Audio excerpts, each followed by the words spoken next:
যার নামে পরিচিত আপনি, চৌধুরী, গাজী, হাজী, শিকদার, মাতব্বর, মরার পরে মরহুম। বলেন না ভাই, ঠিক না ভাই? আপনি কোটিপতি, আপনাকে সেদিন আর চৌধুরী বলবে না, আপনাকে বলবে মরহুম। হুজুর আমার কিছুই নাই, আমি ফকির মানুষ, বিটা বাড়িও নাই, সেদিন তোমাকে আর ফকির বলবে না, তোমার নামও মরহুম। বলেন না ভাই, ঠিক না ভাই? ঠিক। কোটিপতির নামও মরহুম, ফকিরের নামও। কিসের জন্য আজকে চুপছেন?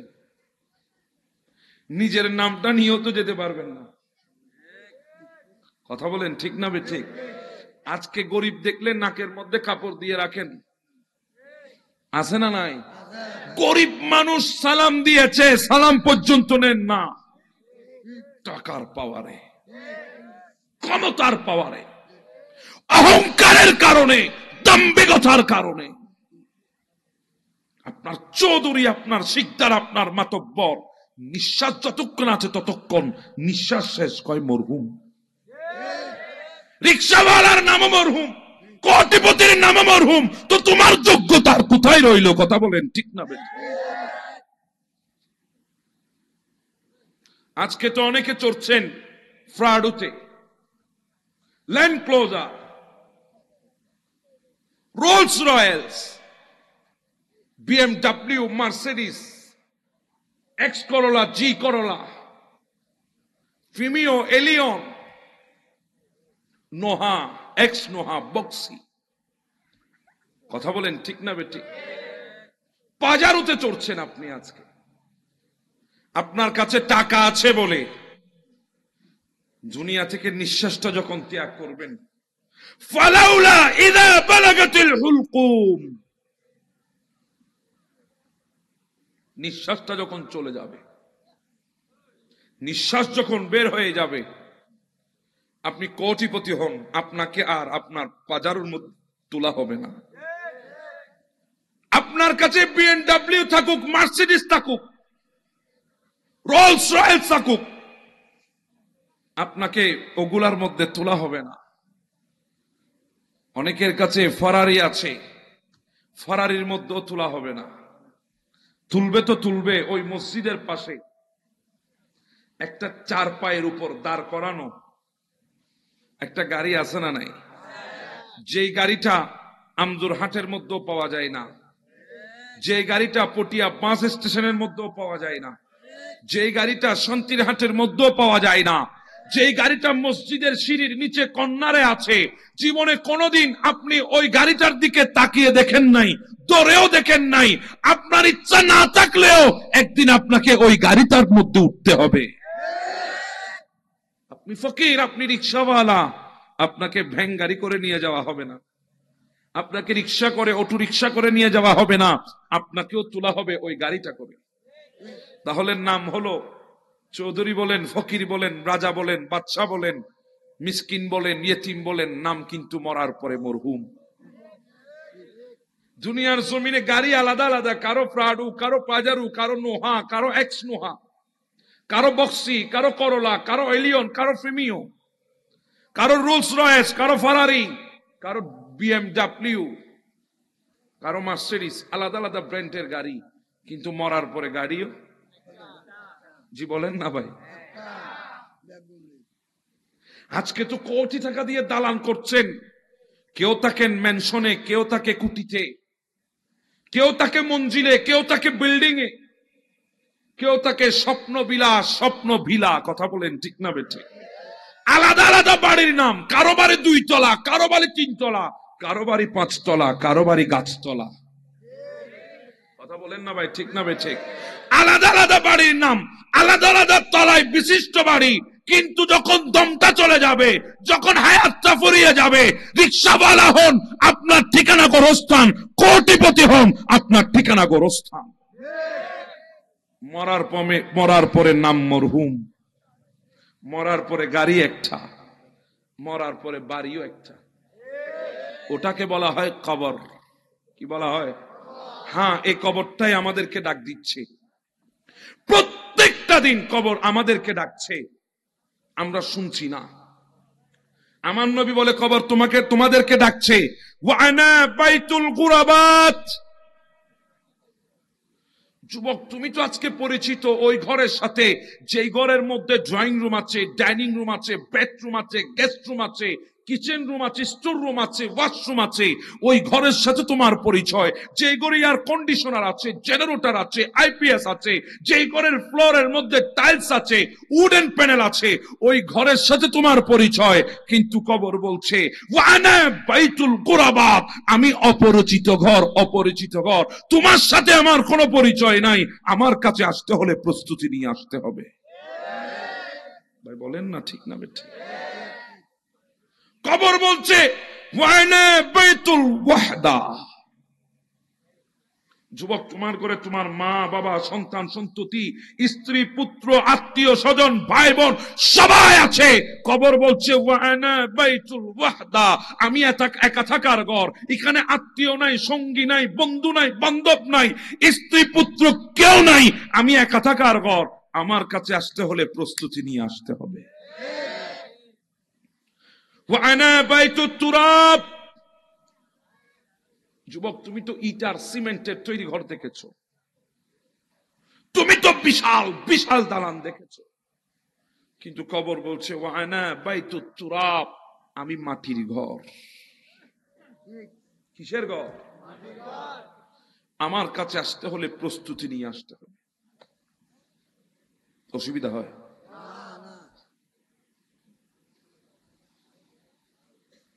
কবর ডাক দিচ্ছে ওয়ানা বাইতুদ দুধ। একটা পোকা যদি আজকে উড়ে এসে বসে আমার শরীরে, আমি ঝেড়ে ফেলছি, একটা সেকেন্ডের জন্য সহ্য করছি না। আমাদের মা বোন তো তেলা পোকা দেখলে চিল্লাই উঠে, মনে হয় জঙ্গলের হাতি দেখে ফেলেছে। কথা কোন ঠিক না বেছে? একটা পিঁপড়াকেও বরদাস্ত করার মতো শক্তি আমাদের নাই। কিন্তু কবর বলছে ওয়ানা বাইতুদ দুধ, আমি হচ্ছি পোকামাকড়ের ঘর। আমি পোকামাকড়ের ঘর। আমার কাছে আসতে হলে প্রস্তুতি নিয়ে আসতে হবে। বন্ধু, তোমাকে দিয়ে আসবে, কেউ সাথে যাবে না। তোমার আপন মানুষগুলা, যেগুলো তোমার কষ্টে সবার আগে দৌড় দিয়ে আসতো, তারাই নিজের হাতে তোমাকে রেখে আসবে। হ্যাঁ, আমিও রেখে এসেছি। আমার সবচাইতে বেশি আপন যিনি, আমার কলিজার টুকরা যিনি ছিল, যার চেহারা দেখলে আমি গোটা দুনিয়া ভুলে যেতাম, যিনি কোনোদিন আমাকে এত সুন্দর করে লালন পালন করেছে, আমার কাছ থেকে একটা টাকা বেতন চাই নাই। আজকে গাড়ি আমার, গাড়ির সিটটাও আমার, কিন্তু পাশের সিটে বসে ড্রাইভার চালায়, তাকে আমার বেতন দিতে হয়। কিন্তু যেই মাটা আমাকে নিজের কোলকে সিট বানিয়ে শোয়াইছে, যেই মাটা আমাকে সিট বানিয়ে কোলের মধ্যে বসিয়েছে, লালন পালন করেছে, যিনি আমাকে ওয়াক্তে ওয়াক্তে আমার মুখে খাবার তুলে দিয়েছে, যাকে কোনোদিন একটা টাকা আমি বেতন দিই নাই, আমার গাড়ির ড্রাইভার আমার গাড়ির সিটে বসেছে, আমার কেনা গাড়িতে বসেছে, আমাকে তার কুলে নয়, আমার সিটে আমি বসেছি, আমার টাকায় কিনা গাড়িতে বসেছি, সেখানেও ড্রাইভারকে আমার টাকা দিতে হচ্ছে মাসকে মাস, বোনাস দিতে হয় ঈদ আর কুরবান আসলে, ভালো ভালো খাবার দিতে হয়। কিন্তু যিনি আমাকে কোলটাকে সিট বানিয়ে বছরের পর বছর যিনি আমাকে এই কুলে বসিয়েছেন, টাইমকে টাইম যিনি আমার মুখে খাবার তুলে দিয়েছেন,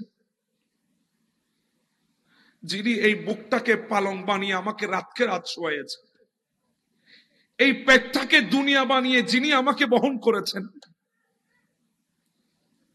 তিনি কোনোদিন আমার কাছ থেকে বেতন চাই নাই, আমিও দিই নাই। তিনি আমার কাছ থেকে কোনোদিন বোনাস চাই নাই, আমিও দিই নাই। তিনি আমার কাছ থেকে কোনোদিন ছুটি চাই নাই, আমিও দিই নাই। সবচাইতে বেশি প্রিয় একজন সন্তানের জন্য, সেটা হচ্ছে মা। মায়ের চাইতে প্রিয় পৃথিবীর বুকে কেউ নাই। ওই আপন মাটাকে 2 হাতে কবরে নামিয়ে দিয়ে এসেছি। আমিও দিয়ে এসেছি আমার আপনজনকে। দুনিয়ার বুকে তো অনেকে দুনিয়া থেকে চলে গেলে আমরা গিয়ে তওবা করাই, কলমা পড়াই, কিন্তু কোনোদিন স্বপ্ন ভাবি নাই এমন একটা দিন আমার সামনে আসবে আমাকে তওবা পড়াতে হবে, কলমা পড়াতে হবে আমার মাকে। 1000 জনের জানাজার ইমামতি করেছি, কোনোদিন কল্পনা করি নাই আমার মায়ের জানাজার ইমামতিটা আমাকে করতে হবে। 1000 জনকে 2 হাতে কবরে নামিয়েছি, জীবনে কোনোদিন কল্পনা করি নাই এই হাত দিয়ে নিজের মাকেও কবরে নামিয়ে দিতে হবে। যুবক, আজকে আমি আমার মাকে নামিয়েছি, কালকে আমার ছেলেরা আমাকে নামিয়ে দেবে। কেউ যাবে না সাথে। আজকে মায়ের কথা শুনলে যুবক তুমি চোখের পানি ফেলো, কিন্তু তোমাকেও যদি বলি যাও মায়ের কবরের পাশে গিয়ে 2 ঘন্টা বসে থাকো, তুমি বসবা না। একদিন তোমাকেও তোমার সন্তানরা তোমাকে নামিয়ে দিয়ে আসবে। মিনহা খালাকনাকুম ওয়া ফিহা নুঈদুকুম ওয়া মিনহা নুখরিজুকুম তারাতান উখরা। সবাই নামিয়ে দিয়ে আসবে। যুবক, তোমার একটা চিৎকারে গোটা এলাকা আজকে স্তব্ধ হয়ে যায়। সেদিন তুমি চিল্লাবে, কিন্তু কেউ তোমার মুখের শব্দগুলো শুনতে পাবে না। তোমাকে কবরে যখন নামিয়ে দিবে তুমি চিৎকার করবা, বাবা, তোমার মাথার পাশে বাবা দাঁড়িয়ে আছে। তুমি দেখবা তোমার বাবাকে, ডাক দিবা, বাবা, তুমি তো সেই বাবা যেই বাবা আমার অসুখ হলে চোখকে ঘুম দেয় নাই, পিঠকে বিছানা দেয় নাই, সারা রাত আমার পাশে বসেছিল। বাবা, তুমি আজকে আমাকে মাটিতে রেখে কোথায় যাচ্ছ? এজন্য আমার নবী বলেছেন হাদিসে পাকের মধ্যে, উম্মত, তোমরা কবরের আযাব থেকে আল্লাহর দরবারে পানা চাও। কবরের আযাবটা এত কঠিন হবে। আজকে যে মানুষের চোখ থেকে পানি পড়ছে, আমার মুরব্বিটা বেহুশ হয়ে যাচ্ছে, কারণ কি জানেন? খৌফে ইলাহি অন্তরে আছে বলে।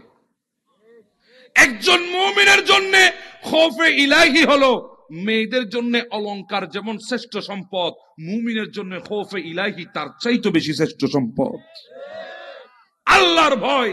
কোন মুমিন যদি আল্লাহর ভয়ে চোখ থেকে পানি ফেলে, আমার মালিক ডাক দিয়ে বলে, ফেরেশতারা দেখ, আমার দিকে দেখ, ওই আমার বান্দা দুনিয়ায় বসে আমাকে দেখে নাই, আমার কোন অস্তিত্ব তার সামনে জানান দিয়ে নাই, সে শুধু আমার নিয়ামত দেখেছে, আমাকে এত বেশি ভয় করেছে, চোখ থেকে পানি ফেলে দিয়েছে।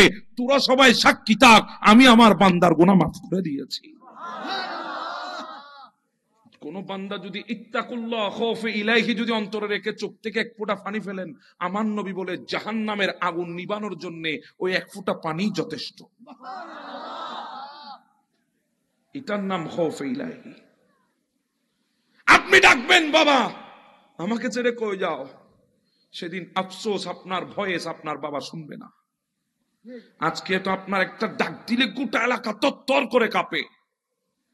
ওই দিন আপনি ডাকবেন আপনার ভাইকে, দেখবেন আপনার ভাই আপনার মাথার কিনারে দাঁড়িয়ে আছে, ভাই আমি যখন বাহিরে ছিলাম, বিদেশ ছিলাম, তুই যখন যা চেয়েছিস তাই দিয়েছি, তুই যখন যা চেয়েছিস তাই দিয়েছি। তুই আইফোন চাইলে আইফোন দিয়েছি, আইপ্যাড চাইলে আইপ্যাড দিয়েছি, ল্যাপটপ দিয়েছি, টি শার্ট দিয়েছি, প্যান্ট, পারফিউম, যা চেয়েছিস তা পাঠিয়েছি। ভাই কেউ জানুক আর না জানুক, তুই তো জানিস আমি অন্ধকারকে বড় ভয় পাই, এজন্য রাতের বেলায় তোকে নিয়ে আমি ঘুমাতাম। আজকে সে ভাই তুই আমাকে বাঁশবাগানে দিয়ে মাটির ভেতরে আমাকে শোয়াই দিয়ে কোথায় যাচ্ছিস? সেদিন আপনি চিল্লাবেন, আপনার ভাই আপনার আওয়াজ শুনবে না। আপনি ডাক দিবেন, সন্তান তোকে ছায়ার নিচে রাখার জন্যে আমি তোর বাবা গোটা জীবন রোদের মধ্যে ছিলাম, তোর পেটটা ভরপুর রাখার জন্যে আমি তোর বাবা কত রাত না খেয়েছিলাম, তোর ভবিষ্যৎ গড়ে দেওয়ার জন্য আমি আমার বর্তমানকে লাথি দিয়েছিলাম। আজকে তুই আমাকে কবরে রেখে কোথায় যাচ্ছিস? সেদিন আফসোস, সন্তানও আপনার কথা শুনবে না। ডাক দিবেন বন্ধুকে, বন্ধু তোকে তো R15 বাইকের পেছনে নিয়ে ঘুরেছি, তোকে ইয়ামাহা এফজেড ভার্সন 2 নিয়ে ঘুরেছি, একটা চায়ের মধ্যে তোকে ছাড়া চুমুক দিই নাই। আজকে তুই আমাকে খবরে রেখে কোথায় যাচ্ছিস? সেদিন বন্ধু আপনার দিকে তাকিয়ে থাকবে, উত্তর দেবে না, আপনার কথা শুনবে না। আরে ভাই, যেদিন কিছুই আপনার সাথে যাবে না, ওই একটা জিনিস নিয়ে আপনাকে যেতে হবে, ওটার নাম হচ্ছে ঈমান। ওটার নাম ঈমান। বাদশা জুলকারনাইন, ইনার চাইতে পৃথিবীর বুকে বড় বাদশা আর কেউ নাই। গোটা পৃথিবী শাসন করেছেন জুলকারনাইন। ইয়াজুজ মাজুজ নামে একটা কম, হিংস্র কমকে যিনি আবদ্ধ করে ফেলেছিলেন বাদশা জুলকারনাইন, যে ইয়াজুজ মাজুজ কিয়ামতের পূর্বে আবার বের হয়ে আসবে। কিয়ামতের অন্যতম একটা নিদর্শন হচ্ছে ইয়াজুজ মাজুজ প্রকাশ হওয়া, যেটাকে বাদশা জুলকারনাইন আজকে হাজার হাজার বছর ধরে প্রাচীরের ভেতরে বন্দী করে রেখেছিলেন। যার অবদান, সেই বাদশা জুলকারনাইন বড় আল্লাহওয়ালা বাদশা ছিলেন। ওই বাদশা যখন দুনিয়া থেকে চলে যায়, তার লোকজনদেরকে বলে দিয়েছিল, আমি মরে যাওয়ার পরে আমার লাশটা গোটা অলিতে গলিতে হাঁটাবি, আমার কাফনের বাইরে আমার হাতগুলা ছেড়ে দিবি, মানুষ দেখবে আমি বাদশা হওয়ার পরেও, গোটা পৃথিবীর রাজত্ব করার পরেও আমাকে পর্যন্ত খালি হাতে যেতে হচ্ছে, কিছুই নিয়ে যেতে পারবে না। যেতে হবে, এটা চির সত্য। দুনিয়ায় থাকবেন, এটা চির মিথ্যা। অথচ আপনি মিথ্যার জন্য সমস্ত কিছু করছেন। টাকা পয়সা, গাড়ি বাড়ি, ব্যাংক ব্যালেন্স, অর্থকড়ি সব জমাচ্ছেন শুধু মিথ্যার জন্য। যেখানে আপনি থাকতে পারবেন না সেটার জন্য, কিন্তু যেখানে আপনাকে যেতে হবে কবর, সেটার জন্য আপনার কোনো অর্জন নাই। ভাই বলেন না, ঠিক না বেঠিক?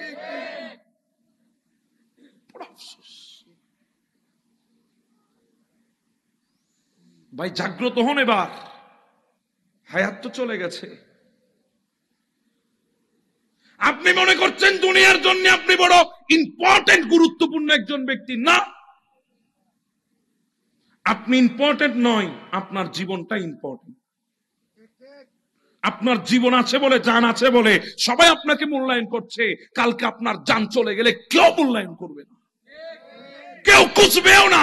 আপনার স্মার্টফোনটা রয়ে যাবে, সিমটাও থাকবে, কলও আসবে, কিন্তু কল ধরার মতো মালিক থাকবে না।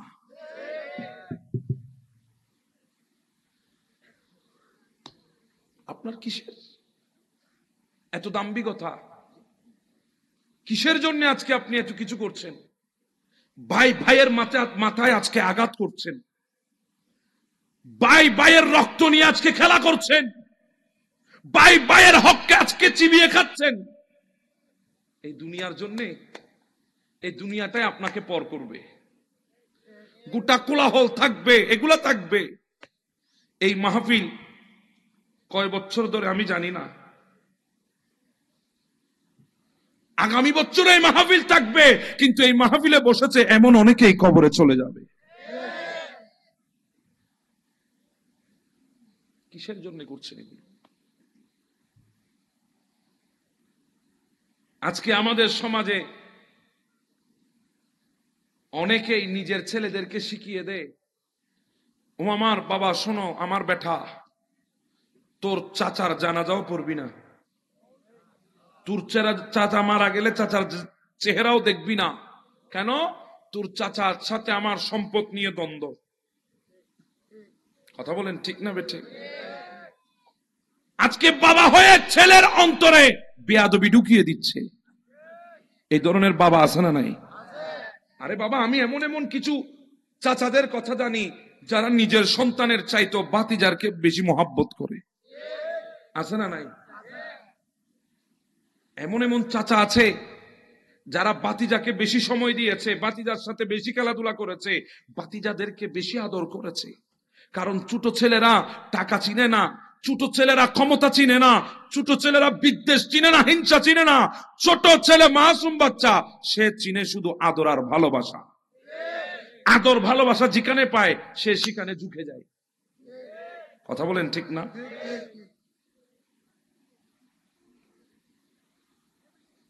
অনেক চাচা আছে গোটা জীবনের অর্ধেক ভাতিজার পেছনে ব্যয় করেছে। ভাতিজারাও চাচাকে বেশি মহাব্বত করেছে। অনেক সময় দেখবেন অনেক ভাতিজা নিজের বাবাকে বাবা বলার আগে চাচার মহাব্বতের কারণে চাচাকে বাবা বলে ডাকে।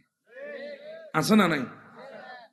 আজকে সেই আপনি বাবা হয়ে আপনার ছেলের অন্তরে আপনার ভাইয়ের প্রতি আপনি বিদ্বেষ ঢুকিয়ে দিচ্ছেন। মনে রাখবেন, অন্য জনের জন্য গর্ত করলে সে গর্তে আপনাকে পড়তে হবে। আপনার তো বলা উচিত ছিল, ও আমার বেটা শোন, তোর চাচার সাথে বেয়াদবি করা যাবে না। চাচাকে দেখলে সালাম দিবি। তোর চাচা হাজার হলেও তোকে একদিন হলেও কুলে নিয়েছে। তুই তোর চাচার একটা সেকেন্ডের হক আদায় করতে পারবি না। সে আমার ভাই, আমার সাথে অনেক কিছু হবে।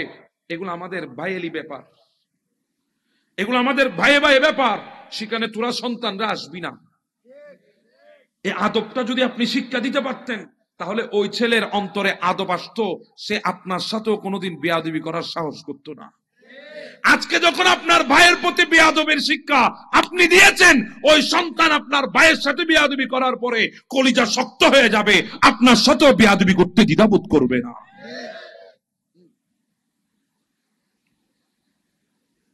আজকে শুধু 1 বিঘত জায়গার জন্য কত মারামারি, কত লাঠিয়াল বাহিনী, কত দা, কত ক্রিজ। কথা বলেন ঠিক না বেঠিক? কবাকবি আছে না নাই? আপনার কি মনে নাই, যার সাথে করছেন সেটা তো আপনার মায়ের পেটের ভাই।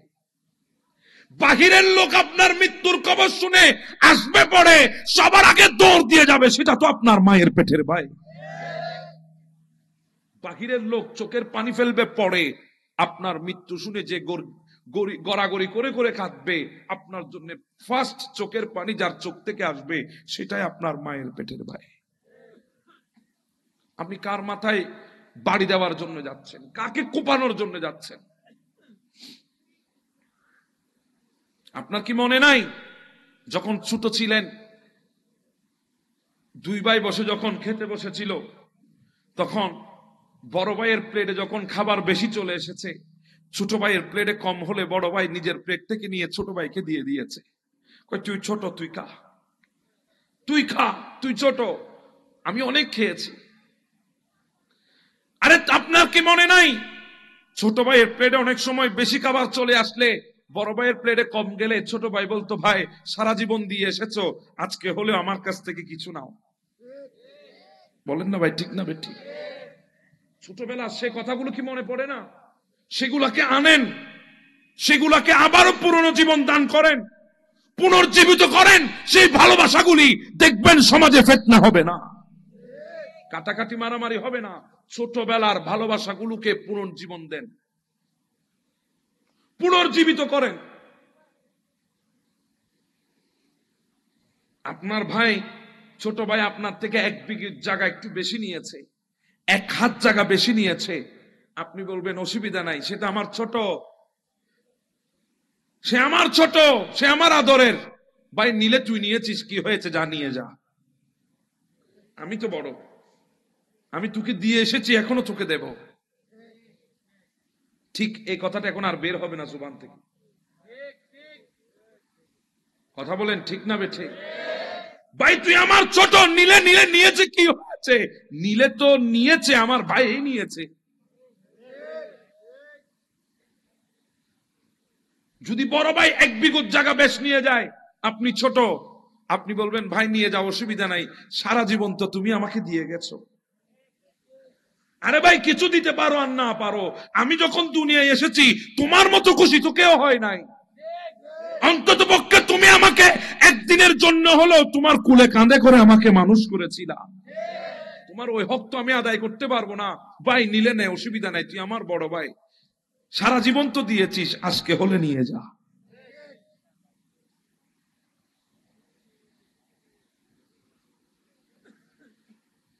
এই ভালোবাসাগুলো যদি আবারও যদি আপনি বর্তমান সমাজের ভেতরে, যদি বর্তমান প্রেক্ষাপটের ভেতরে, যদি এই ফিতনা ফাসাদের যুগে যদি ওই পুরনো ভালোবাসাগুলোকে যদি পুনর্জীবন দিতে পারেন, তাহলে সমাজে ভাইয়ে ভাইয়ে কোনোদিন মারামারি হবে না। কথা বলেন না? তৃতীয় পক্ষে এসে আপনাকে কনফিউশনই দেয়, আপনি যদি বলেন চুপ থাক, তুই একটা কথাও বলবি না, আমার ভাই প্রয়োজনে সব নিয়ে যাক। কথা বলেন ঠিক না বেঠিক? তৃতীয় পক্ষ কথা বলার সুযোগ আছে? কি করবেন ভাই? যদি বলতাম 5 ঘন্টা জায়গা নিয়ে যেতে পারবো, তাহলে মনকে বুঝাতাম এই জন্য মারামারি করে জায়গা নিতেছি। নিয়ে যেতে তো পারবেন না, তো কাদের জন্য রেখে যাচ্ছেন? ছেলে সন্তানের জন্য। হায় আফসোস, আপনি মরার পরে এরাই তাড়াহুড়া করবে আপনাকে তাড়াতাড়ি কবরে দিয়ে আসার জন্য। বলেন না ঠিক না বেঠিক? এদের মধ্যে তাড়াহুড়া সবচাইতে বেশি থাকবে।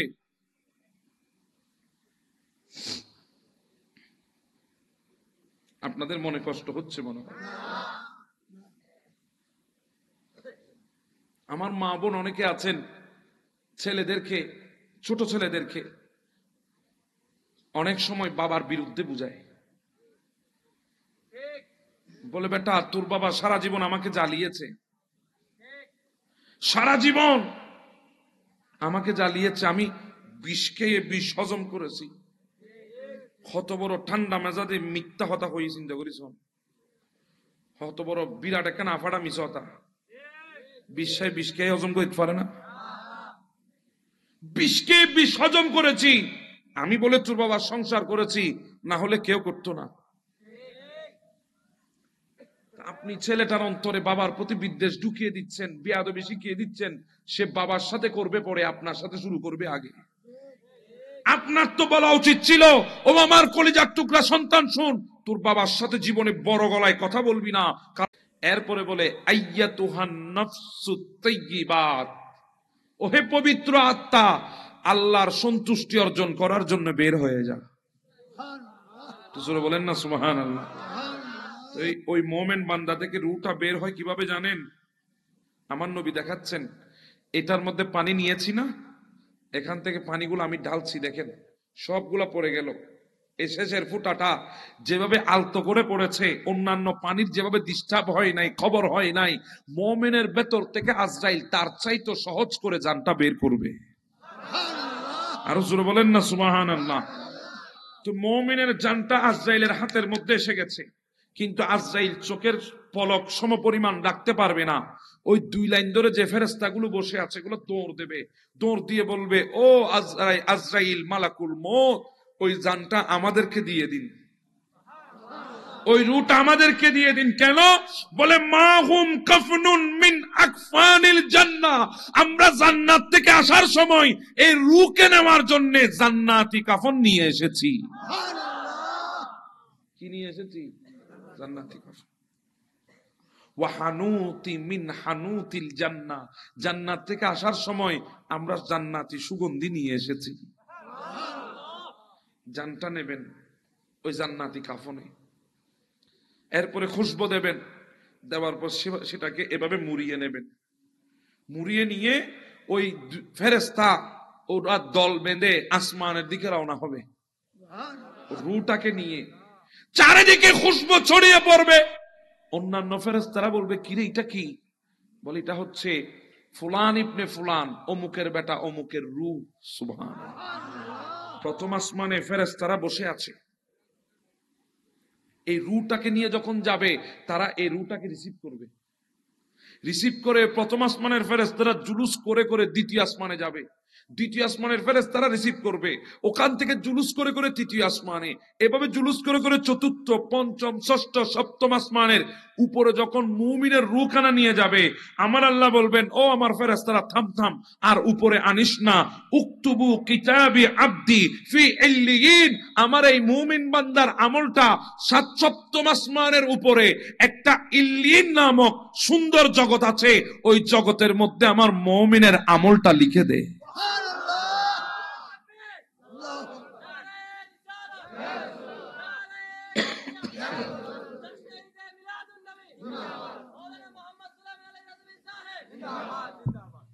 বলে আমলটা লিখে দে। ফেরেশতারা মুমিনের আমলটা নিয়ে গিয়ে ইল্লিন নামক একটা জায়গার নাম কি? ইল্লিন। ইল্লিন শব্দের অর্থ হচ্ছে সুন্দর জগৎ, এটা সপ্তম আসমানের উপরে। সেখানে মুমিনের আমলটা নিয়ে আল্লাহ বলবেন ফেরেশতাদের কি কেন লিখে দে, ওই আমলটা এখানে লিখে দেবেন। এরপরে আল্লাহ বলবে যা রূহটা নিয়ে যা, যত্ন সহকারে ওই আমার মুমিন বান্দাকে যেখানে দাফন করেছে সে কবরের ভেতরে তার শরীরের মধ্যে রূহটা দিয়াই।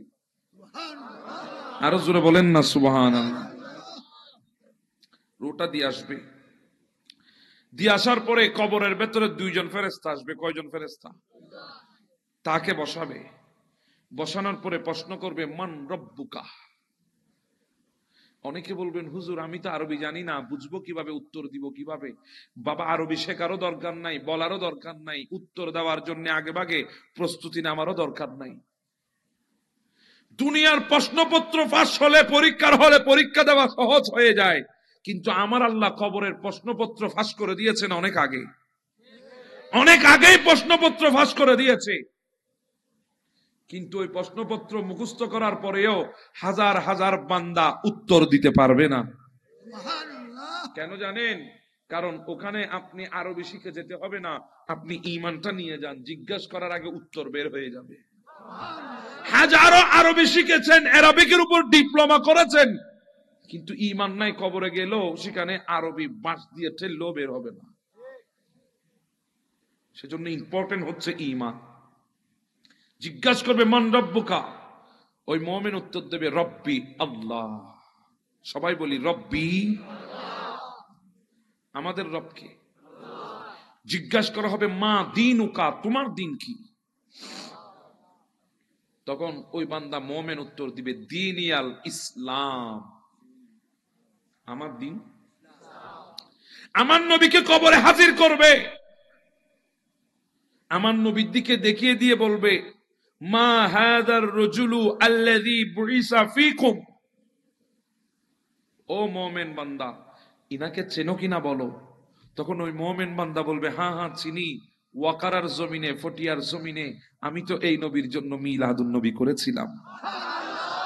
হ্যাঁ হ্যাঁ চিনি, ইনি তো সেই নবী যেই নবীর জন্য জশ্ন জুলুস করেছিলাম, নিজের জীবনকে যেই নবীর জন্য দিতে আমি প্রস্তুত ছিলাম। ইনি আমার জানের জান, প্রাণের প্রাণ নবী, হুয়া মুহাম্মাদুর রাসূলুল্লাহ সাল্লাল্লাহু আলাইহি ওয়াসাল্লাম, ইনি তো আমার নবী। সুবহানাল্লাহ। অনেক মুহাদ্দিস ইকরাম বলেন মুমিন উত্তর দেবে, আবার যখন আশিকের বেলায় আসবে তখন আশিক উত্তর দেবে না, নবী উত্তর দেবে। আশিককে যখন জিজ্ঞাসা করা হবে মা হাদার রাজুলু আল্লাযী বুইসা ফীকুম, এই ব্যক্তি সম্পর্কে চিনো কিনা বলো, আমার নবী ডাক দিয়ে বলবে ফেরেশতারা থাম, তার থেকে জিজ্ঞাসা করতে হবে না, আমার থেকে জিজ্ঞাসা কর, এ আমার গোলাম, সে পটিয়ার জমিনে আমার জন্য মিলাদুন নবী করেছে।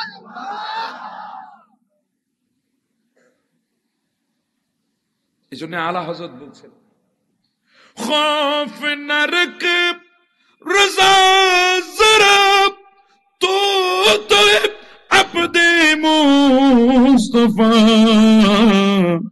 तेरे लिए अमान है, तेरे लिए अमानो है, सल्ले अला रसूलिना सल्ले अला मुहम्मदिन सल्ले अला हबीब।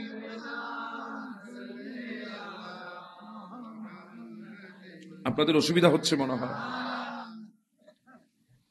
এটা মুমিন প্রশ্নের উত্তর হয়ে যাবে। আল্লাহ ডাক দিবেন ও আমার ফেরেশতারা থাম, আমার মুমিনকে আর জ্বালাইস না, আমার মুমিনকে অনেকক্ষণ বিরক্ত করেছিস, আর জ্বালাইস না। আন সাদাকা আব্দি, আমার বান্দা এই পর্যন্ত যা বলেছে সত্যই বলেছে। কে বলবেন? ও আমার ফেরেশতারা, আমার বান্দা তো দুনিয়ার বুকে লেপের উপর শুয়েছে, বিছানার উপর শুয়েছে, তোশকের উপর শুয়েছে, পালঙের উপর শুয়েছে, কিন্তু আজকে তার আত্মীয় স্বজন তাকে মাটির উপর শুয়ে দিয়েছে, বিছানা দেয় নাই। আমার মুমিনের কষ্ট হচ্ছে, আমার মুমিন বান্দার কষ্ট হবে। ফাফশিরহু মিনাল জান্নাহ, যা যা জান্নাত থেকে একটা বিছানা এনে তার কবরের মধ্যে বিছিয়ে দেয়। ও আমার ফেরেশতারা, আমার মুমিনের পরনে তিনটা পাতলা কাপড়, কাপনের কাপড়, তার ঠান্ডা লাগবে, চারিদিকে মাটি, মাটি থেকে ঠান্ডা ভাব উঠবে, তার কষ্ট হবে। ওয়ালবিসুহু মিনাল জান্নাহ, দৌড় দে জান্নাত থেকে একটা পোশাক নিয়ে আমার মুমিন বান্দাকে পরিয়ে দে। আমার মুমিন বান্দা কবরে বসে বসে একা একা বোর হয়ে যাবে, বিরক্ত লাগবে। তার ভালো লাগবে না, বন্ধু বান্ধব নাই, সঙ্গী সাথী নাই, তার টাইম পাস কিভাবে হবে? ওয়াফতাহু লাহু বাবান ইলাল জান্নাহ, তার কবরের দিকে জান্নাতের দরজাগুলো খুলে দে, সে কবরে বসে বসে জান্নাতের নাচ নিয়ামত দেখে দেখে টাইম পাস করবে। পুরস্কার কাদের জন্য?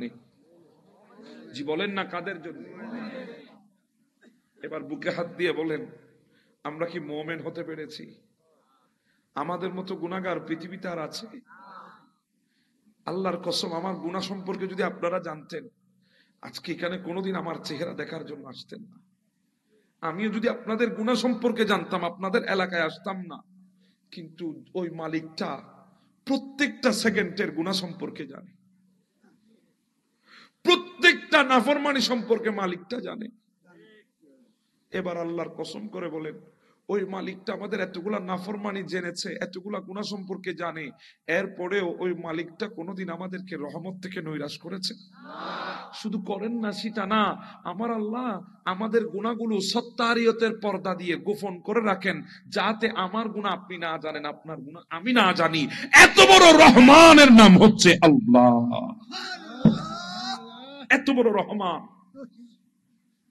আজকে আমার একটা দোষ পেলে আপনি গোটা পাড়া বলে বেড়ান, আমার একটা ছোট দোষ পেলে আপনি সেকেন্ডের মধ্যে ফেসবুকে স্ট্যাটাস দিয়ে দেন। আপনি আজকে আলেম উলামার সমালোচনা করেন ফেসবুকে স্ট্যাটাসে দিয়ে। যুবক শোনো, নিজের দিকে একবার তাকিয়ে দেখো, তোমার ভেতরে কতগুলা ভুল আছে, তোমার ভেতরে কতগুলা নাফরমানি আছে। কই তোমার মালিক তো তোমার ওই নাফরমানি গুলো প্রকাশ করে দেয় না? যদি প্রকাশ করে দিত তাহলে তোমার থেকে গন্ধ বের হতো, দুর্গন্ধ, মানুষ তোমার দিকে কোনোদিন তাকাতো না। আমরা তো গুনাহগার, নাফরমান। আমার নবী বলে, হ্যাঁ, যখন গুনাহগার বান্দার জান কবজের সময় আসবে, ফাজালাসু মিনহু মাদ্দাল বাসার, ওই গুনাহগার বান্দার দৃষ্টি যদ্দূর যায় তদ্দূর পর্যন্ত একদল ফেরেশতা এসে 2 লাইন করে বসে যাবে। হ্যাঁ, মুমিনের বেলায় এসেছে রহমতের ফেরেশতা, গুনাহগারের বেলায় আসবে আযাবের ফেরেশতা। সুম্মা ইয়াজিউ মালাকুল মউত হাত্তা ইয়াজলিসু ইনদার রাসি, মালাকুল মউত আসবে, গুনাহগারের মাথার কিনারায় বসবে। বসার পরে ডাক দিবে, আইয়াতুহান নাফসুল খবিসা, ওগো অপবিত্র আত্মা, আল্লাহর গজবের উদ্দেশ্যে বের হও। আমার নবী বলে, এমন ভাবে তার বক্ষের উপরে মালাকুল মউতের থাবা পড়বে, 70টি উটকে যদি জবা না করে জীবিত অবস্থায় যদি চামড়াগুলো খুলে ফেলা হয়, 70টি উটের যত কষ্ট হবে তার চাইতে আরো 70 গুণ বেশি কষ্ট হবে গুনাহগারের ভেতর থেকে মালাকুল মউত জানটা বের করতে। শরীরের হাড্ডিগুলো টাস টাস করে খুলে যাবে, রগগুলো টাস টাস করে জোড়া খুলে দেবে, জানটা এই কণ্ঠনলীর মধ্যে আসবে। ফালাউলা ইজা বালাগাতিল হুলকুম, চোখ উল্টাই দেবেন। হায় আল্লাহ, মালাকুল মউত জান বের করে হাতের মধ্যে নিবে। ওই আযাবের ফেরেশতারা দৌড়ায় আসবে, এসে বলবে, হুজুর, ও আজরাইল, মালাকুল মউত, রুটখানা আমাদেরকে দিয়ে দিন, আমরা জাহান্নাম থেকে আগুনের বস্তা এনেছি গুনাহগারের জানটা নিয়ে যাবার জন্য। ওই জানটা নিয়ে প্রথম আসমানের দিকে রওনা হবে, এমন দুর্গন্ধ ছড়াবে, অন্যান্য ফেরেশতারা বলবে, কিরে এটা কার রূহ? বলে, এটা ফুলান ইবনে ফুলানের রূহ, বড় কমবক্ত জালেম ছিল। প্রথম আসমানে যখন নিয়ে যাবে, আল্লাহ বলবে, থাম, প্রথম আসমানের উপরে আনবি না, সে বড় নাফরমান, আমি আল্লাহর নাফরমানি করেছে সে, তার জানটা প্রথম আসমানের উপরে আনার দরকার নেই, ওখানে থাম। উকতুবু কিতাবা ফি সিজ্জিন, জমিনের নিচে একটা সিজ্জিন নামক জায়গা আছে, ওই জায়গার মধ্যে ওই গুনাহগারের আমলটা লিখে দিয়ায়, আসমান থেকে তার রূহখানা নিক্ষেপ কর জমিনের দিকে, তাকে যেখানে কবর দিয়েছে সেদিকে। আসমান থেকে রূহটা নিক্ষেপ করা হবে, ফেলে দেবে, চুড়ে মারবে। ফেরেশতারা গুনাহগারের কবর যেখানে হয়েছে ওখানে এসে রূহটা গুনাহগারের ভেতরে ঢুকবে। এরপরে 2 জন ফেরেশতা এসে তাকে বসাবে, জিজ্ঞাসা করা হবে মান রব্বুকা, ওই গুনাহগার নাফরমান বলবে হা হা লা আদরি। জিজ্ঞাসা করা হবে মা দীনুকা, গুনাহগার বলবে হা হা লা আদরি। মা হাযার রাজুল আল্লাযী বুইসা ফীকুম, গুনাহগার বলবে হা হা লা আদরি, আমি তো জানি না, আমি তো জানি না। আমার আল্লাহ ডাক দিয়ে বলবে ফেরেশতারা আন কাযাবা আবদি, আমার বান্দাটা বড় মিথ্যাবাদী, আমার বান্দাটা বড় নাফরমান, সে আমার নাফরমানি করে জীবন কাটিয়েছে। ফাবশিরহু মিনান নার, জাহান্নাম থেকে আগুনের বিছানা এনে তাকে বিছিয়ে দে। ওয়ালবিসুহু মিনান নার, জাহান্নামের আগুনের পোশাক এনে তাকে পরিয়ে দে। ওয়াফতাহু লাহু বাবান ইলান নার, জাহান্নামের আগুনের দরজাগুলো তার কবরের দিকে খুলে দে। আযাব মাত্র শুরু, এখনো আযাবের ফেরেশতা আসে নাই।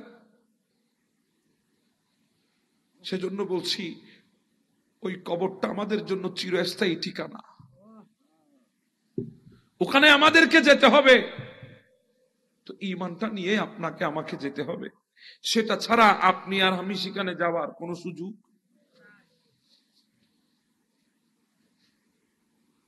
এবার সিদ্ধান্ত নেন আপনারাই, সেই ঈমান হেফাজতের আয়োজন দরকার আছে না নাই? জি বলেন না ভাই, আছে না নাই?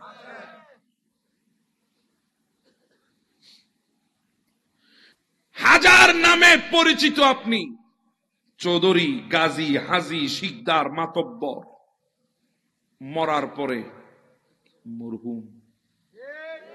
বলেন না ভাই, ঠিক না বেঠিক? আপনি কোটিপতি, আপনাকে সেদিন আর চৌধুরী বলবে না, আপনাকে বলবে মরহুম। হুজুর আমার কিছুই নাই, আমি ফকির মানুষ, বিটা বাড়িও নাই, সেদিন তোমাকে আর ফকির বলবে না, তোমার নামও মরহুম। বলেন না ভাই, ঠিক না ভাই? কোটিপতির নামও মরহুম, ফকিরের নামও। কিসের জন্য আজকে ছুটছেন? নিজের নামটা নিয়েও তো যেতে পারবেন না। কথা বলেন, ঠিক না ভাই? ঠিক। আজকে গরিব দেখলে নাকের মধ্যে কাপড় দিয়ে রাখেন, আছে না নাই? গরিব মানুষ সালাম দিয়েছে, সালাম পর্যন্ত নেন না। টাকার পাওয়ারে, ক্ষমতার পাওয়ারে, অহংকারের কারণে, দাম্ভিকতার কারণে আপনার চৌধুরী, আপনার শিকদার, আপনার মাতব্বর নিঃশ্বাস যতক্ষণ আছে ততক্ষণ নিঃশ্বাস শেষ কয় মরহুম। রিকশাওয়ালার নাম মরহুম, কোটিপতির নাম মরহুম, তো তোমার যোগ্যতার কোথায় রইল? কথা বলেন, ঠিক না? আজকে তো অনেকে চড়ছেন ফ্রাডুতে, ল্যান্ড ক্লোজার,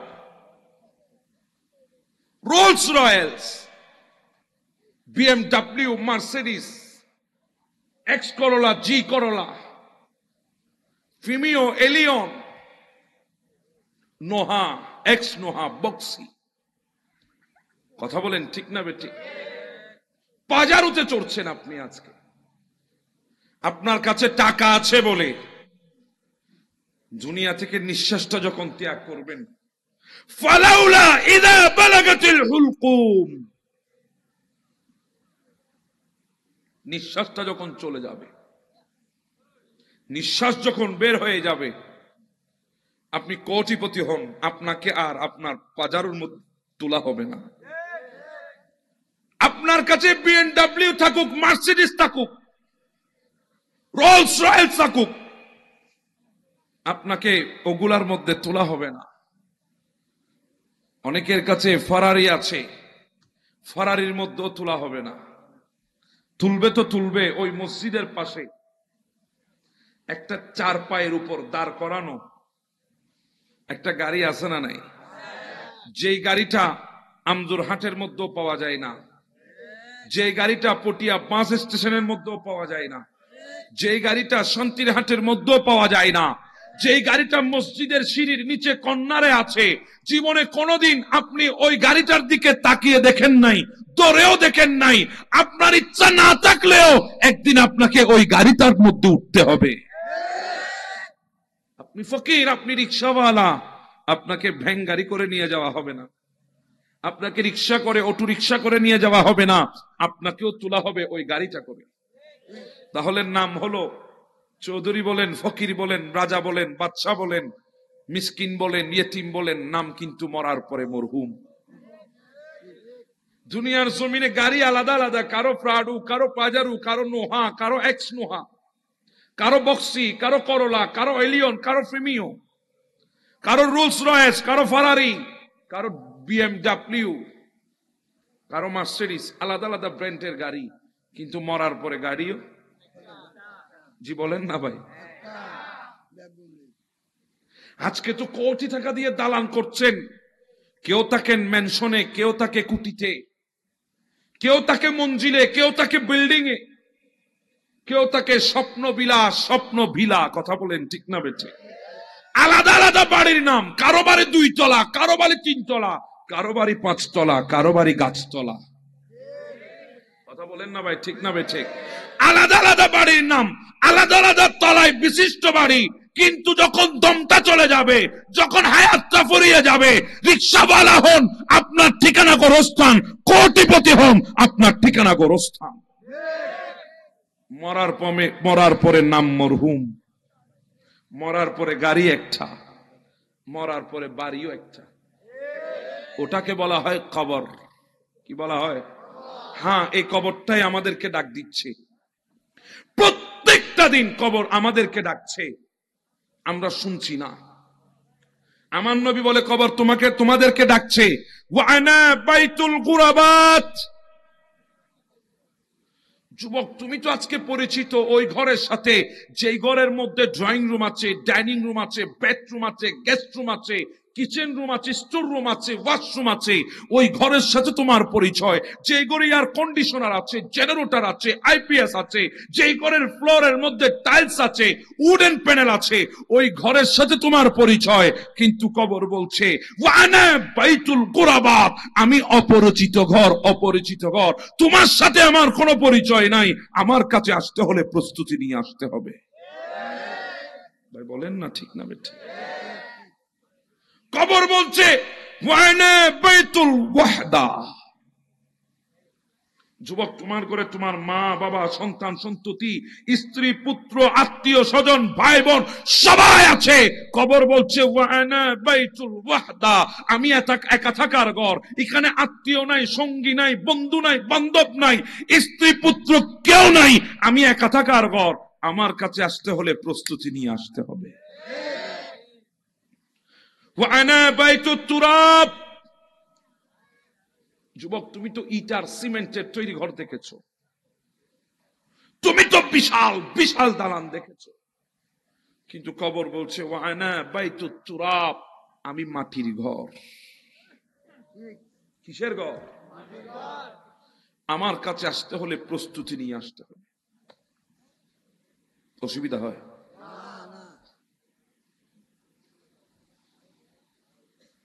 কবর ডাক দিচ্ছে ওয়ানা বাইতুদ দুদ।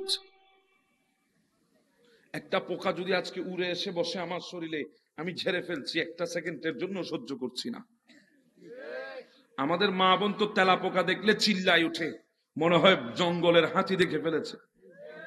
কতক্ষণ ঠিক না বেঠে? একটা পিঁপড়াকেও বরদাস্ত করার মতো শক্তি আমাদের নাই, কিন্তু কবর বলছে ওয়ানা বাইতুদ দুদ, আমি হচ্ছি পোকামাকড়ের ঘর, আমি পোকামাকড়ের ঘর, আমার কাছে আসতে হলে প্রস্তুতি নিয়ে আসতে হবে। বন্ধু, তোমাকে দিয়ে আসবে, কেউ সাথে যাবে না। তোমার আপন মানুষগুলা, যেগুলা তোমার কষ্টে সবার আগে দৌড় দিয়ে আসতো, তারাই নিজের হাতে তোমাকে রেখে আসবে। হ্যাঁ, আমিও রেখে এসেছি। আমার সবচাইতে বেশি আপন যিনি, আমার কলিজার টুকরা যিনি ছিল, যার চেহারা দেখলে আমি গোটা দুনিয়া ভুলে যেতাম, যিনি কোনোদিন আমাকে এত সুন্দর করে লালন পালন করেছে, আমার কাছ থেকে 1 টাকা বেতন চাই নাই। আজকে গাড়ি আমার, গাড়ির সিটটাও আমার, কিন্তু পাশের সিটে বসে ড্রাইভার চালায়, তাকে আমার বেতন দিতে হয়।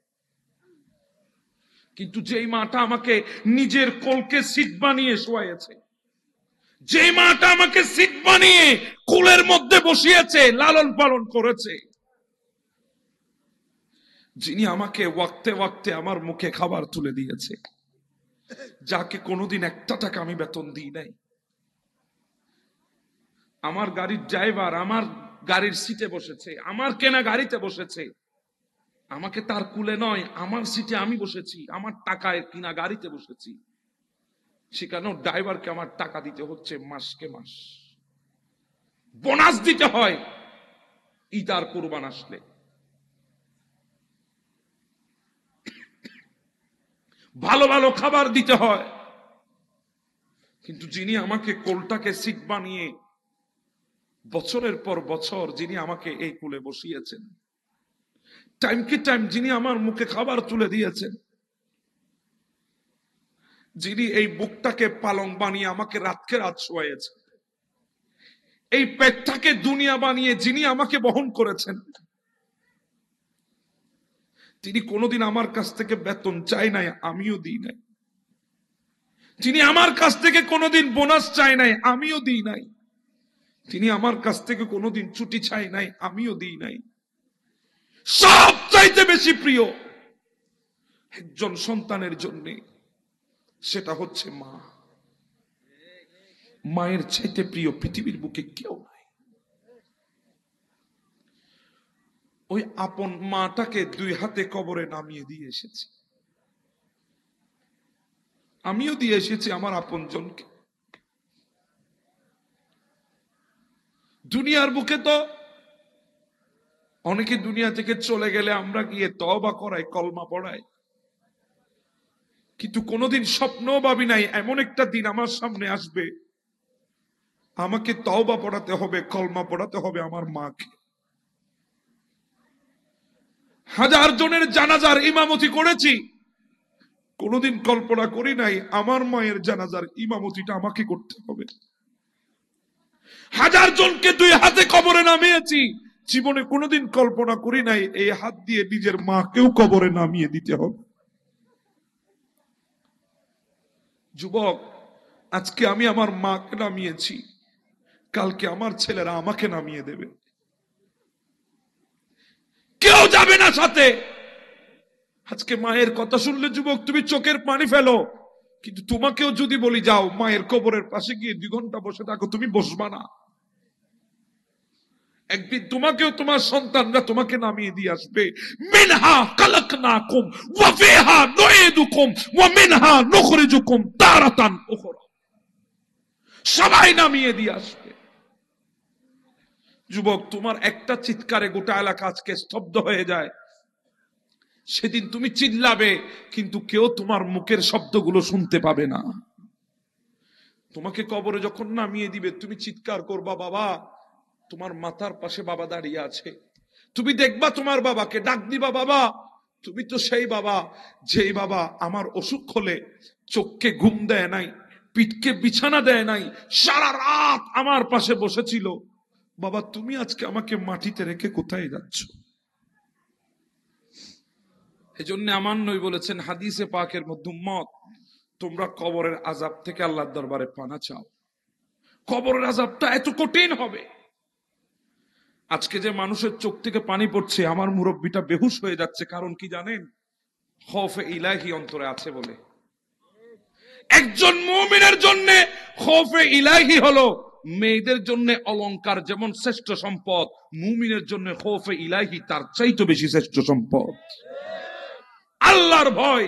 কোন মুমিন যদি আল্লাহর ভয়ে চোখ থেকে পানি ফেলে, আমার মালিক ডাক দিয়ে বলে, ফেরেশতারা দেখ, আমার দিকে দেখ, ওই আমার বান্দা দুনিয়ায় বসে আমাকে দেখে নাই, আমার কোন অস্তিত্ব তার সামনে জানান দিয়ে নাই, সে শুধু আমার নিয়ামত দেখেছে, আমাকে এত বেশি ভয় করেছে, চোখ থেকে পানি ফেলে দিয়েছে। তোরা সবাই সাক্ষী থাক, আমি আমার বান্দার গুনাহ মাফ করে দিয়েছি। কোন বান্দা যদি ইত্তাকুল্লাহ খৌফে ইলাইহি যদি অন্তরে রেখে চোখ থেকে এক ফোঁটা পানি ফেলেন, আমার নবী বলে জাহান্নামের আগুন নিবানোর জন্য ওই এক ফোঁটা পানি যথেষ্ট। এটার নাম খৌফে ইলাইহি। আপনি ডাকবেন, বাবা আমাকে ছেড়ে কই যাও? সেদিন আফসোস, আপনার ভয়েস আপনার বাবা শুনবে না। আজকে তো আপনার একটা ডাক দিলে গোটা এলাকা তত্তর করে কাঁপে। ওই দিন আপনি ডাকবেন আপনার ভাইকে, দেখবেন আপনার ভাই আপনার মাথার কিনারে দাঁড়িয়ে আছে, ভাই আমি যখন বাহিরে ছিলাম, বিদেশ ছিলাম, তুই যখন যা চেয়েছিস তাই দিয়েছি, তুই যখন যা চেয়েছিস তাই দিয়েছি। তুই আইফোন চাইলে আইফোন দিয়েছি, আইপ্যাড চাইলে আইপ্যাড দিয়েছি, ল্যাপটপ দিয়েছি, টি শার্ট দিয়েছি, প্যান্ট, পারফিউম, যা চেয়েছিস তা পাঠিয়েছি। ভাই কেউ জানুক আর না জানুক, তুই তো জানিস আমি অন্ধকারকে বড় ভয় পাই, এজন্য রাতের বেলায় তোকে নিয়ে আমি ঘুমাতাম।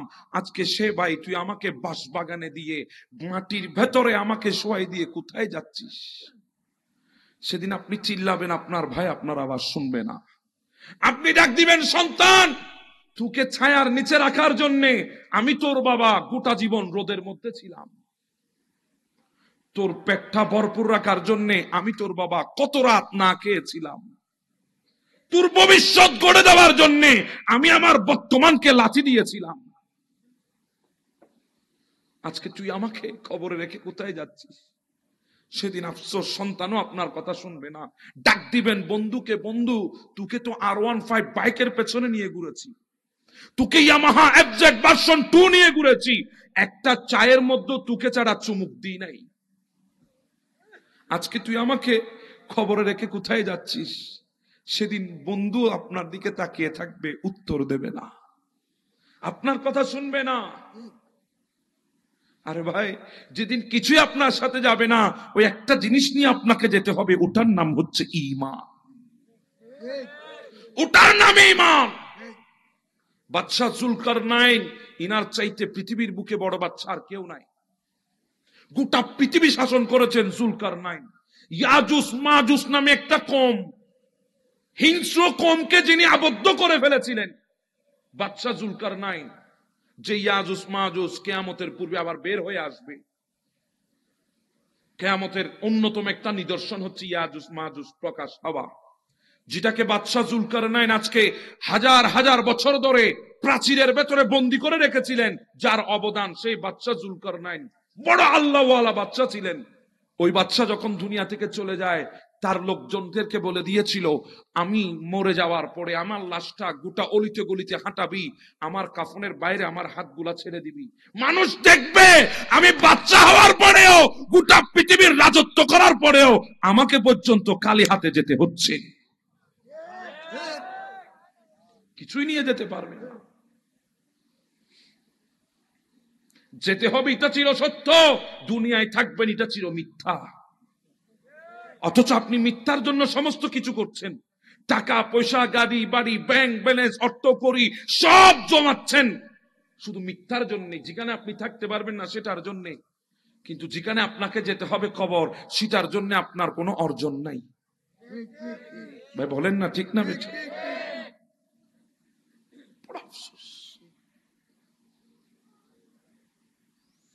ভাই জাগ্রত হন এবার, হায়াত তো চলে গেছে।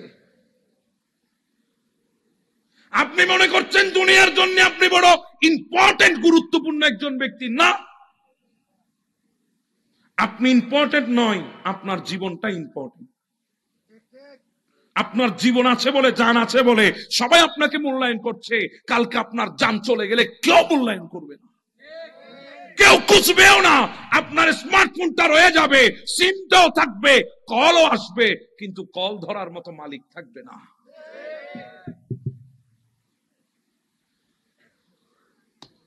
আপনার কিসের এত দাম্ভিকতা? কিসের জন্য আজকে আপনি এত কিছু করছেন? ভাই ভাইয়ের মাথায় আজকে আঘাত করছেন, ভাই ভাইয়ের রক্ত নিয়ে আজকে খেলা করছেন, ভাই ভাইয়ের হককে আজকে চিবিয়ে খাচ্ছেন। এই দুনিয়ার জন্য, এই দুনিয়াটাই আপনাকে পর করবে, গোটা কোলাহল থাকবে, এগুলা থাকবে। এই মাহফিল কয় বছর ধরে আমি জানি না, আগামী বছর এই মাহফিল থাকবে, কিন্তু এই মাহফিলে বসেছে এমন অনেকেই কবরে চলে যাবে। কিসের জন্য করছেন এগুলো? আজকে আমাদের সমাজে অনেকেই নিজের ছেলেদেরকে শিখিয়ে দেয়, ও আমার বাবা শোনো আমার বেটা, তোর চাচার জানাজাও পড়বি না, তোর চাচা মারা গেলে চাচার চেহারাও দেখবি না। কেন? তোর চাচার সাথে আমার সম্পদ নিয়ে দ্বন্দ্ব। কথা বলেন ঠিক না বেঠে? আজকে বাবা হয়ে ছেলের অন্তরে বেয়াদবি ঢুকিয়ে দিচ্ছে। এই ধরনের বাবা আছে না নাই? আরে বাবা, আমি এমন এমন কিছু চাচাদের কথা জানি যারা নিজের সন্তানের চাইতো ভাতিজারকে বেশি মহাব্বত করে। আছে না নাই? এমন এমন চাচা আছে যারা ভাতিজাকে বেশি সময় দিয়েছে, ভাতিজার সাথে বেশি খেলাধুলা করেছে, ভাতিজাদেরকে বেশি আদর করেছে। কারণ ছোট ছেলেরা টাকা চিনে না, ছোট ছেলেরা ক্ষমতা চিনে না, ছোট ছেলেরা বিদ্বেষ চিনে না, হিংসা চিনে না। ছোট ছেলে মাসুম বাচ্চা, সে চিনে শুধু আদর আর ভালোবাসা।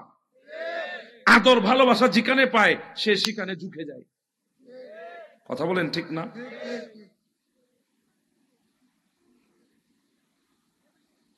অনেক চাচা আছে গোটা জীবনের অর্ধেক ভাতিজার পেছনে ব্যয় করেছে।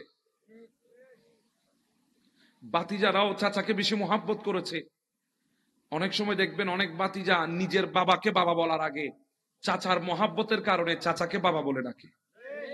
আছে না নাই?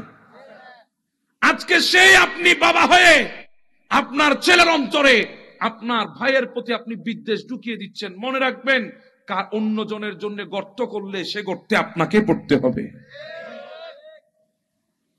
আপনার তো বলা উচিত ছিল, ও আমার বেটা শোন, তোর চাচার সাথে বেয়াদবি করা যাবে না। চাচাকে দেখলে সালাম দিবি। তোর চাচা হাজার হলেও তোকে একদিন হলেও কোলে নিয়েছে। তুই তোর চাচার একটা সেকেন্ডের হক আদায় করতে পারবি না। সে আমার ভাই, আমার সাথে অনেক কিছু হবে। এগুলো আমাদের ভাইয়েলি ব্যাপার, এগুলো আমাদের ভাইয়ে ভাইয়ে ব্যাপার। সেখানে তোরা সন্তানরা আসবি না। এই আদবটা যদি আপনি শিক্ষা দিতে পারতেন, তাহলে ওই ছেলের অন্তরে আদব আসতো, সে আপনার সাথেও কোনোদিন বেয়াদবি করার সাহস করতো না। আজকে যখন আপনার ভাইয়ের প্রতি বেয়াদবের শিক্ষা আপনি দিয়েছেন, ওই সন্তান আপনার ভাইয়ের সাথে বেয়াদবি করার পরে কলিজা শক্ত হয়ে যাবে, আপনার সাথেও বেয়াদবি করতে দ্বিধাবোধ করবে না।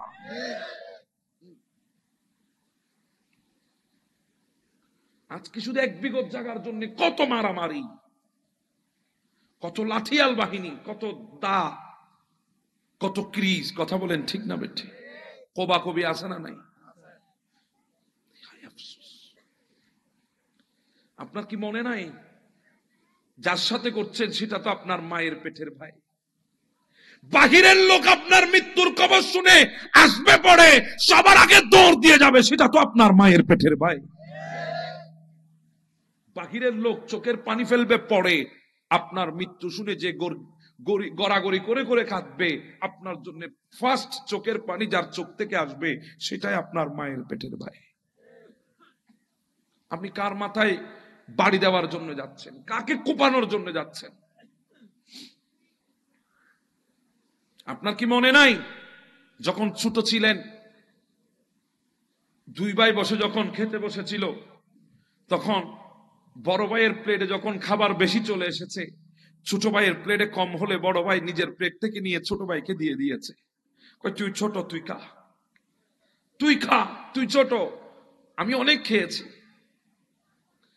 আরে আপনার কি মনে নাই, ছোট ভাইয়ের প্লেটে অনেক সময় বেশি খাবার চলে আসলে বড় ভাইয়ের প্লেটে কম গেলে ছোট ভাই বলতো, ভাই সারা জীবন দিয়ে এসেছো, আজকে হলেও আমার কাছ থেকে কিছু নাও। বলেন না ভাই, ঠিক না বেঠিক? ছোটবেলা সে কথাগুলো কি মনে পড়ে না? সেগুলাকে আনেন, সেগুলাকে আবারও পুরনো জীবন দান করেন, পুনর্জীবিত করেন। সেই ভালোবাসাগুলি দেখবেন সমাজে ফিতনা হবে না, কাটাকাটি মারামারি হবে না। ছোটবেলার ভালোবাসাগুলোকে পুনর্জীবন দেন, পুনর্জীবিত করেন। আপনার ভাই, ছোট ভাই আপনার থেকে এক বিঘির জায়গা একটু বেশি নিয়েছে, এক হাত জায়গা বেশি নিয়েছে, আপনি বলবেন অসুবিধা নাই, সেটা আমার ছোট, সে আমার ছোট, সে আমার আদরের ভাই। নিলে তুই নিয়েছিস, কি হয়েছে, যা নিয়ে যা, আমি তো বড়। আমি তোকে দিয়ে এসেছি, এখনো তোকে দেব। ঠিক এই কথাটা এখন আর বের হবে না জুবান থেকে। কথা বলেন ঠিক না বেঠে? ভাই তুই আমার ছোট, নিলে নিলে নিয়েছে, কি হয়েছে? নিলে তো নিয়েছে, আমার ভাই নিয়েছে। যদি বড় ভাই 1 বিঘত জায়গা বেশ নিয়ে যায়, আপনি ছোট, আপনি বলবেন ভাই নিয়ে যাও, অসুবিধা নাই, সারা জীবন তো তুমি আমাকে দিয়ে গেছো। আরে ভাই কিছু দিতে পারো আর না পারো, আমি যখন দুনিয়ায় এসেছি তোমার মতো খুশি তো কেউ হয় নাই। অন্তত পক্ষে তুমি আমাকে একদিনের জন্য হলেও তোমার কুলে কাঁধে করে আমাকে মানুষ করেছিলা। তোমার ওই হক তো আমি আদায় করতে পারবো না। ভাই নিলে নেই, অসুবিধা নাই, তুই আমার বড় ভাই, সারা জীবন তো দিয়েছিস, আজকে হলে নিয়ে যা।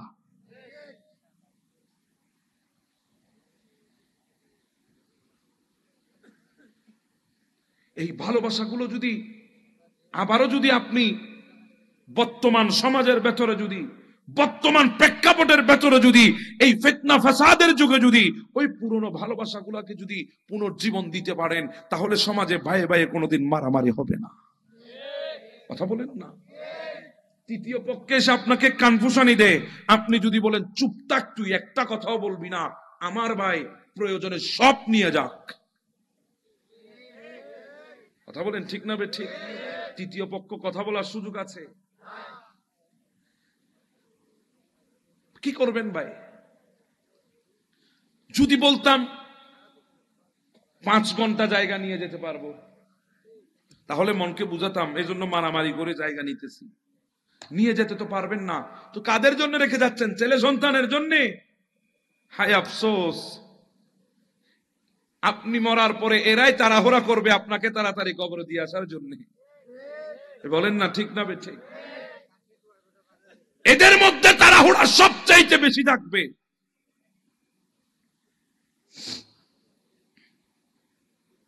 আপনাদের মনে কষ্ট হচ্ছে মনে হয়?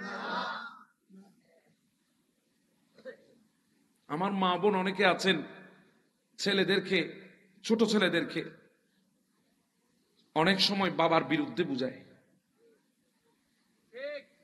বলে বেটা তোর বাবা সারা জীবন আমাকে জ্বালিয়েছে, সারা জীবন আমাকে জ্বালিয়েছে, আমি বিষ খেয়ে বিষ হজম করেছি।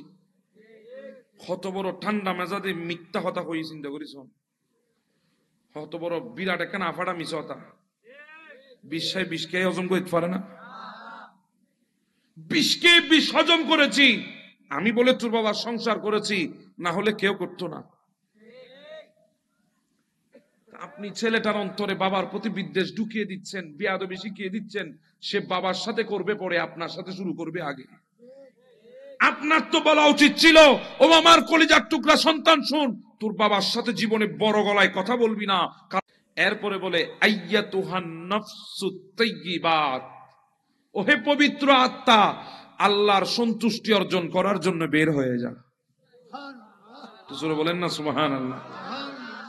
ওই মোমেন বান্দা থেকে রুটা বের হয় কিভাবে জানেন? আমার নবী দেখাচ্ছেন, এটার মধ্যে পানি নিয়েছি না, এখান থেকে পানিগুলো আমি ঢালছি, দেখেন সবগুলা পড়ে গেল। এই শেষের ফুটাটা যেভাবে আলতো করে পড়েছে, অন্যান্য পানির যেভাবে ডিস্টার্ব হয় নাই, খবর হয় নাই, মোমেনের ভেতর থেকে আজরাইল তার চাইতো সহজ করে জানটা বের করবে। আরো জোরে বলেন না সুবহানাল্লাহ। তো মোমেনের জানটা আজরাইলের হাতের মধ্যে এসে গেছে, কিন্তু আজরাইল চোখের পলক সমপরিমাণ রাখতে পারবে না। ওই 2 লাইন ধরে যে ফেরেশতাগুলো বসে আছে, এগুলো দৌড় দেবে, দৌড় দিয়ে বলবে, ও আজরাইল মালাকুল মউত, ওই জানটা আমাদেরকে দিয়ে দিন, ওই রুট আমাদেরকে দিয়ে দিন। কেন? বলে মাহুম কাফনুন মিন আকফানিল জান্নাহ, আমরা জান্নাত থেকে আসার সময় এই রুকে নেওয়ার জন্য জান্নাতি কাফন নিয়ে এসেছি।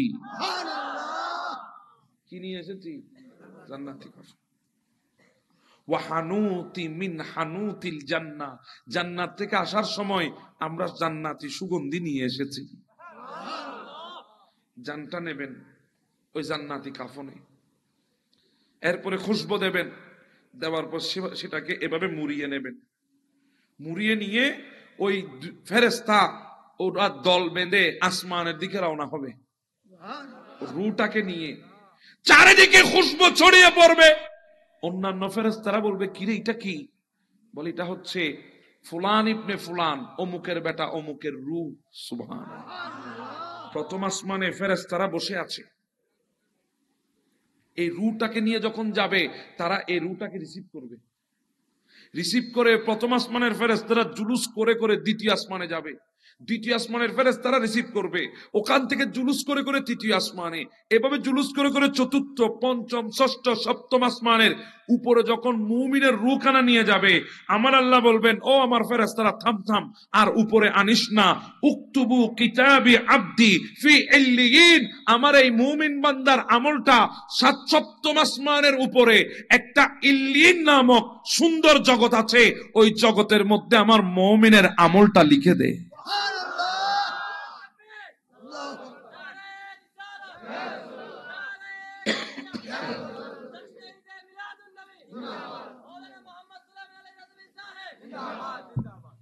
বলে আমলটা লিখে দে। ফেরেশতারা মুমিনের আমলটা নিয়ে গিয়ে ইল্লিন নামক একটা জায়গার নাম কি? ইল্লিন। ইল্লিন শব্দের অর্থ হচ্ছে সুন্দর জগৎ, এটা সপ্তম আসমানের উপরে। সেখানে মুমিনের আমলটা নিয়ে আল্লাহ বলবেন ফেরেশতাদের কি কেন লিখে দে, ওই আমলটা এখানে লিখে দেবেন। এরপরে আল্লাহ বলবে যা রূহটা নিয়ে যা, যত্ন সহকারে ওই আমার মুমিন বান্দাকে যেখানে দাফন করেছে সে কবরের ভেতরে তার শরীরের মধ্যে রূহটা দিয়াই। আরো জোরে বলেন না সুবহানাল্লাহ। রূহটা দিয়ে আসবে, দিয়ে আসার পরে কবরের ভেতরে দুইজন ফেরেশতা আসবে। কয়জন ফেরেশতা? তাকে বসাবে, বসানোর পরে প্রশ্ন করবে মান রব্বুকা। অনেকে বলবেন হুজুর আমি তো আরবি জানি না, বুঝবো কিভাবে, উত্তর দিব কিভাবে? বাবা আরবি শেখারও দরকার নাই, বলারও দরকার নাই, উত্তর দেওয়ার জন্য আগে ভাগে প্রস্তুতি নেওয়ারও দরকার নাই। দুনিয়ার প্রশ্নপত্র ফাঁস হলে পরীক্ষার হলে পরীক্ষা দেওয়া সহজ হয়ে যায়, কিন্তু আমার আল্লাহ কবরের প্রশ্নপত্র ফাঁস করে দিয়েছেন অনেক আগে, অনেক আগেই প্রশ্নপত্র ফাঁস করে দিয়েছে। কিন্তু ওই প্রশ্নপত্র মুখস্থ করার পরেও হাজার হাজার বান্দা উত্তর দিতে পারবে না। কেন জানেন? কারণ ওখানে আপনি আরবি শিখে যেতে হবে না, আপনি ঈমানটা নিয়ে যান, জিজ্ঞাসা করার আগে উত্তর বের হয়ে যাবে। হাজারো আরবি শিখেছেন, আরবিকের উপর ডিপ্লোমা করেছেন, কিন্তু ঈমান নাই, কবরে গেলেও সেখানে আরবি বাঁশ দিয়ে ঠেললেও বের হবে না। সেজন্য ইম্পর্টেন্ট হচ্ছে ঈমান। জিজ্ঞাসা করবে মান রব্বুকা, ওই মুমিন উত্তর দেবে রব্বি আল্লাহ। সবাই বলি রব্বি, আমাদের রবকে। জিজ্ঞাসা করা হবে মা দীনুকা, তোমার দিন কি? তখন ওই বান্দা মুমিন উত্তর দিবে দীনিয়াল ইসলাম, আমার দিন। আমার নবীকে কবরে হাজির করবে, আমার নবীর দিকে দেখিয়ে দিয়ে বলবে মা হাদার রাজুলু আল্লাযী বুইসা ফীকুম। ও মুমিন বান্দা, ইনাকে চেনো কিনা বলো। তখন ওই মুমিন বান্দা বলবে হ্যাঁ হ্যাঁ চিনি, ওয়াকারার জমিনে, ফটিয়ার জমিনে আমি তো এই নবীর জন্য মিলাদুন নবী করেছিলাম। হ্যাঁ হ্যাঁ চিনি, ইনি তো সেই নবী যেই নবীর জন্য জশ্ন জুলুস করেছিলাম, নিজের জীবনকে যেই নবীর জন্য দিতে আমি প্রস্তুত ছিলাম। ইনি আমার জানের জান, প্রাণের প্রাণ নবী, হুয়া মুহাম্মাদুর রাসূলুল্লাহ সাল্লাল্লাহু আলাইহি ওয়াসাল্লাম, ইনি তো আমার নবী। সুবহানাল্লাহ। অনেক মুহাদ্দিস ইকরাম বলেন মুমিন উত্তর দেবে, আবার যখন আশিকের বেলায় আসবে তখন আশিক উত্তর দেবে না, নবী উত্তর দেবে। আশিককে যখন জিজ্ঞাসা করা হবে মা হাদার রাজুলু আল্লাযী বুইসা ফীকুম, এই ব্যক্তি সম্পর্কে চিনো কিনা বলো, আমার নবী ডাক দিয়ে বলবে ফেরেশতারা থাম, তার থেকে জিজ্ঞাসা করতে হবে না, আমার থেকে জিজ্ঞাসা কর, এই আমার গোলাম, সে পটিয়ার জমিনে আমার জন্য মিলাদুন নবী করেছে।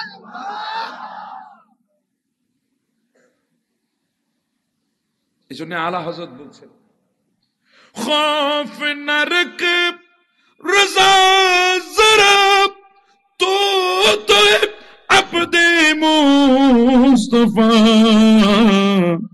तेरे लिए अमान है, तेरे लिए আমানো হে সাল্লে আলা রাসূলিনা সাল্লে আলা মুহাম্মাদিন সাল্লে আলা হাবিব।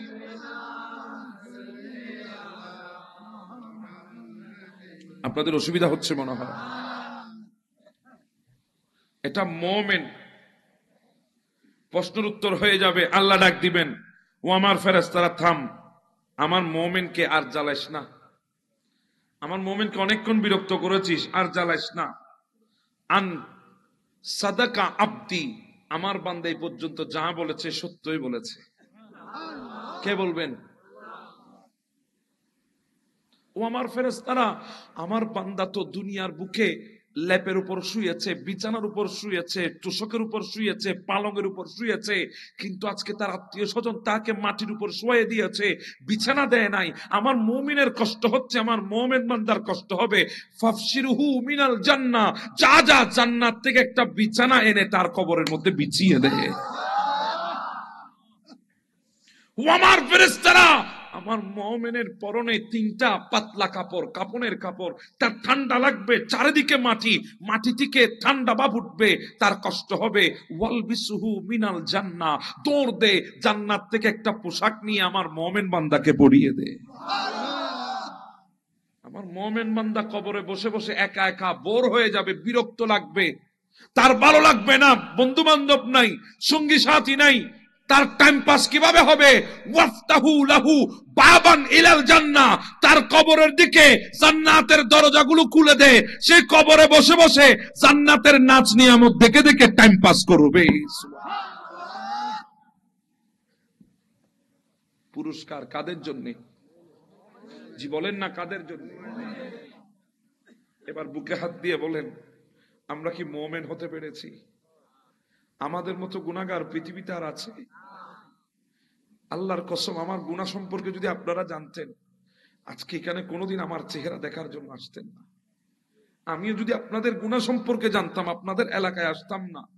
কিন্তু ওই মালিকটা প্রত্যেকটা সেকেন্ডের গুনাহ সম্পর্কে জানে,